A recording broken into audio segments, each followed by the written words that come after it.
ምዕራፍ 31 ያዕቆብም የላባ ልጆች ያሉትን ነገር ያዕቆብ ለአባታችን የሆነውን ሁሉ ወሰደ፣ ይህንም ሁሉ ክብር ከአባታችን ከብት አገኘ ሲሉ ሰማ። ያዕቆብም የላባን ፊት አየ፣ እነሆም ከእርሱ ጋር እንደ ድሮ አልሆነም። እግዚአብሔርም ያዕቆብን ወደ አባትህም ምድር ወደ ዘመዶችህም ተመለስ፣ ካንተ ጋር እሆናለሁ አለው። ያዕቆብም ልኮ ራሔልንና ልያን ወደ በጎቹ ስፍራ ወደ ሜዳ ጠራቸው፣ እንዲህም አላቸው፣ የአባታችሁ ፊት ከእኔ ጋር እንደ ድሮ እንዳልሆነ አያለሁ። ነገር ግን የአባቴ አምላክ ከእኔ ጋር ነው። እኔ ባለኝ ጉልበቴ ሁሉ አባታችሁን እንዳገለገልኩ ታውቃላችሁ። አባታችሁ ግን አታለለኝ፣ ደሞዜንም 10 ጊዜ ለወጠ። እግዚአብሔር ግን ክፉን ያደርግብኝ ዘንድ አልፈቀደለትም። ደሞዝህ ዥንጉርጉሮች ይሁኑ ቢለኝ በጎቹ ሁሉ ዥንጉርጉሮችን ወለዱ።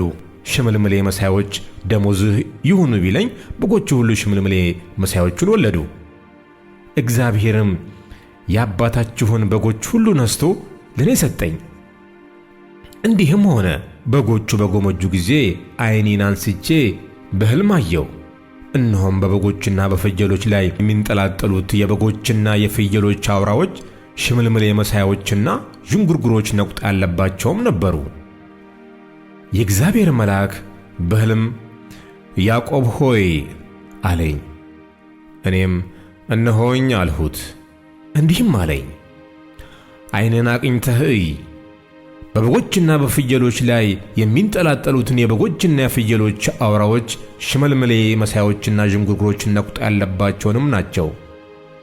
ላባ ባንተ ላይ የሚያደርገውን ሁሉ አይቻለሁና ሐውልት የቀባህበት በዚያም ለእኔ ስለት የተሳልህበት የቤቴል አምላክ እኔ ነኝ። አሁንም ተነስተህ ከዚህ አገር ውጣ፣ ወደ ተወለድክበት ምድር ተመለስ። ራሔልና ልያም መልሰው እንዲህ አሉት፣ በአባታችን ቤት ለእኛ ድርሻችን ርስት በውኑ ቀርቶልናልን? እኛ በእርሱ ዘንድ እንደ ባዕድ የተቆጠርን አይደለንምን? እርሱ እኛን ሸጦ ዋጋችን በልቶአልና። ስለዚህም እግዚአብሔር ከአባታችን የነሳው ይህ ሁሉ ሀብት ለእኛና ለልጆቻችን ነው። አሁንም እግዚአብሔር ያለን ሁሉ አድርግ። ያዕቆብም ተነሣ፣ ልጆቹንና ሚስቶቹንም በግመሎች ላይ አስቀመጠ። መንጎቹንም ሁሉ የቤቱንም ዕቃ ሁሉ በሁለቱ ወንዞች መካከል ሳለ ያገኛቸውን ከብቶች ሁሉ ይዞ ወደ አባቱ ወደ ይስሐቅ ወደ ከነዓን ምድር ሄደ።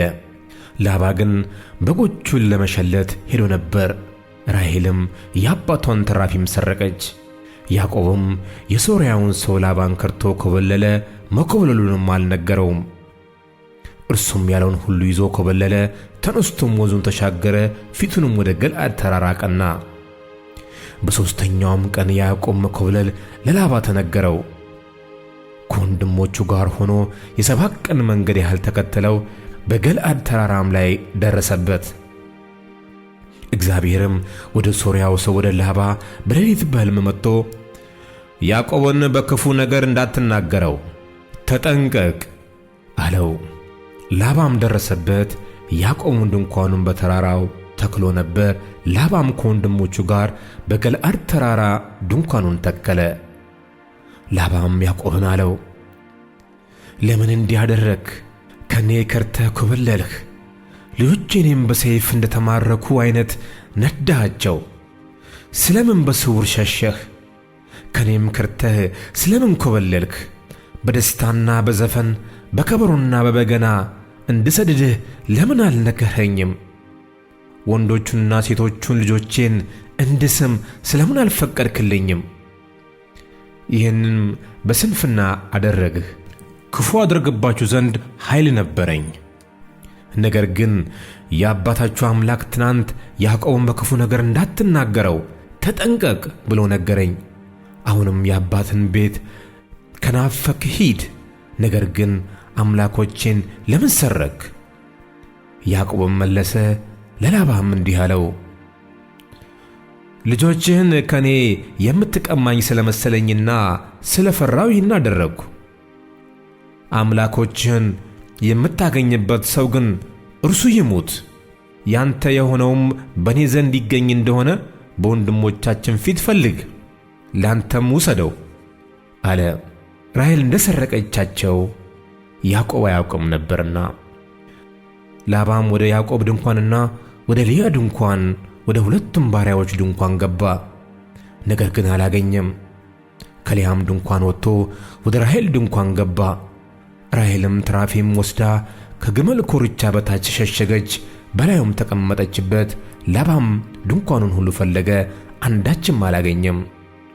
እርሷም አባቷን በፊትህ ለመቆም ስላልቻልኩ አትቆጣብኝ፣ በሴቶች የሚደርስ ግዳጅ ደርሶብኛልና አለችው። እርሱም ፈለገ፣ ነገር ግን ተራፊንም አላገኘም። ያዕቆብ ተቆጣ፣ ላባንም ወቀሰው። ያዕቆብም መለሰ፣ ላባንም እንዲህ አለው፣ የበደልኩ በደል ምንድን ነው? ኃጢአቴስ ምንድን ነው? ይህን ያህል ያሳደድከኝ? አሁንም ዕቃዬን ሁሉ በረበርክ፣ ከቤትህስ ዕቃ ሁሉ ምን አገኘህ? እነርሱ በእኛ በሁለታችን መካከል ይፈርዱ ዘንድ በወንድሞችና በወንድሞች ፊት አቅርበው። 20 ዓመት ሙሉ ካንተ ጋር ነበርሁ። በጎችና ፍየሎችህ አልጨነገፉም፣ የመንጎችንም ጠቦቶች አልበላሁም። አውሬ የሰበረውን አላመጣሁልህም ነበር? እኔ ስለ እነርሱ እከፍል ነበርኩ፣ በቀንም በሌሊትም የተሰረቀውን ከእጄ ትሻው ነበርህ። የቀን ሐሩር የሌሊት ቁር ይበላኝ ነበር፣ እንቅልፍም ካይኔ ጠፋ። እንዲሁ በአንተ ቤት 20 ዓመት ነበርኩ። 14 ዓመት ስለ ሁለቱ ሴት ልጆችህ፣ 6 ዓመትም ስለ በጎችህ ተገዛውልህ። ደሞዜንም 10 ጊዜ ለዋወጥኸው። የአባቴ የአብርሃም አምላክ የይስሐቅ ፍርሃት ከእኔ ጋር ባይሆንስ ዛሬ ባዶ እጄን በሰደድከኝ ነበር። እግዚአብሔር በመከራዬና የእጆቼን ድካም አየ፣ ትናንትም ገሠጸህ። ላባም እንዲህ ብሎ ለያዕቆብ መለሰለት፣ ሴቶቹ ልጆች ልጆቼ ናቸው፣ ሕፃናቱም ሕፃናቴ ናቸው፣ መንጎቹም መንጎቼ ናቸው። የምታየው ሁሉ የኔ ነው። ዛሬም በእነዚህ በሴቶች ልጆቼና በወለዷቸው ልጆቻቸው ላይ ምን ላደርግ ይቻላል? አሁንም ና አንተና እኔ ቃል ኪዳን እንጋባ፣ በእኔና ባንተ መካከል ምስክር ይሁን። ያዕቆብም ድንጋይ ወስዶ ሐውልት አቆመ። ያዕቆብም ወንድሞቹን ድንጋይ ሰብስቡ አላቸው። እነሱም ድንጋይ ሰብስበው ከመሩ፣ በድንጋዩም ክምር ላይ በሉ። ላባም ይጋር ሳዱታ ብሎ ጠራት። ያዕቆብም ገለዓድ አላት። ላባም ይቺ ክምር በእኔና ባንተ መካከል ዛሬ ምስክር ናት አለ። ስለዚህም ስሟ ገለዓድ ተባለ፣ ደግሞም ምጽጳ ተባለ።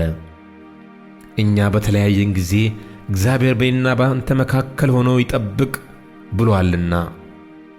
ልጆቼን ብትበድላቸው ወይም በላያቸው ሚስቶችን ብታገባባቸው ከእኛ ጋር ያለ ሰው የለም፣ እግዚአብሔር በእኔና ባንተ መካከል ምስክር ነው። ላባም ያዕቆብን አለው፣ በእኔና ባንተ መካከል እነሆ ይቺ ክምር፣ እነሆም ያቆምኳት ሐውልት። እኔ ወደ አንተ ይቺን ክምር እንዳላልፍ አንተም ለክፋት ወደ እኔ ይቺን ክምርና ይቺን ሐውልት እንዳታልፋት። ይቺ ክምር ምስክር ናት፣ ይቺም ሐውልት ምስክር ናት። የአብርሃም አምላክ የናኮርም አምላክ የአባታቸውም አምላክ በእኛ መካከል ይፍረድ። ያዕቆብም በአባቱ በይስሐቅ ፍርሃት ማለ።